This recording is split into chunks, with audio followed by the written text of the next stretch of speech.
In the heart of upstate New York, a beacon of passion and community stands tall. Confluence Running has expanded its reach to 5 cities, serving as a centralized hub for running and fitness resources.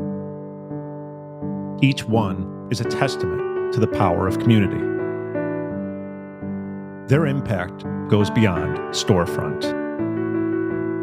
Through grassroots initiatives, they built strong connections among runners. They support and inspire young athletes, the future of an enduring legacy. They foster a culture that celebrates every stride, every small win, and every victory. Each step is a tribute to our shared journey and unbreakable bond. Together, we run.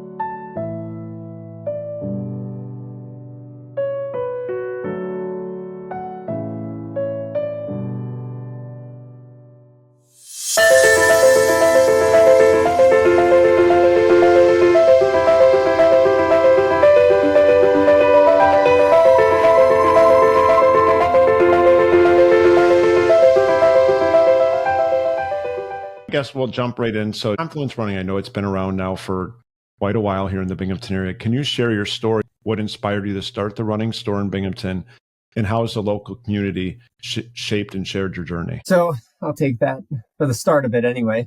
It was back 2013 or so, and Ian Golden was the original owner of Confluence. He actually owned Finger Lakes Running and Triathlon Company. He still does own Finger Lakes Running and Triathlon Company. And he wanted to expand, and he thought of Corning and Binghamton as viable markets, and he chose Binghamton. And he was looking for someone to take the reins and drive it. Finally, through the grapevine, I just get this phone call, and Ian's just like, "Hey, I heard that you might be able to drive a running store. Would you want to do it?" I'm like, "Okay, let's make it happen." And that was our conversation. It was like a 2-minute conversation, and that was it. We kind of drove it through, and he eventually sold it to us in 2016. It was at that time Jenna started taking over more of the leadership of the company. And I kind of stepped back for a little bit as I was the director of parks at Broome County right after I bought it. It's funny. So he went through all the paperwork, signed all the things, and the shop was officially his. And the next day, Jason Garner called him from Broome County and asked him to be the director of parks. But he had just bought the shop. It was like, Jenna, how's full-time sound? You now have 4 other stores as well that you've expanded to, and the most recent one in Watertown. So if you want to talk a little bit about the expansion and what that looks like. Yeah. So to Ian's idea, where Corning might be a market, we felt so too. So we opened a store in Corning first. And that's been good for 6-7 years. Yeah. And then Matt had always felt there was opportunities to better serve the running community down where he grew up in Middletown. So we opened a store in Goshen, which is right the next town over. And then the pandemic hit right before we opened. We were in the building phase and everything shut down, and that was a little chaotic. That's actually how we got this location that we're sitting in right now. It was January of 2020, and I was actually standing on pool deck at Binghamton University teaching, and I get certified email from like some lawyer, and it turned out it was our landlord saying that they were not going to renew our lease in April. So, of course, the mad search started for like where we were going to move to.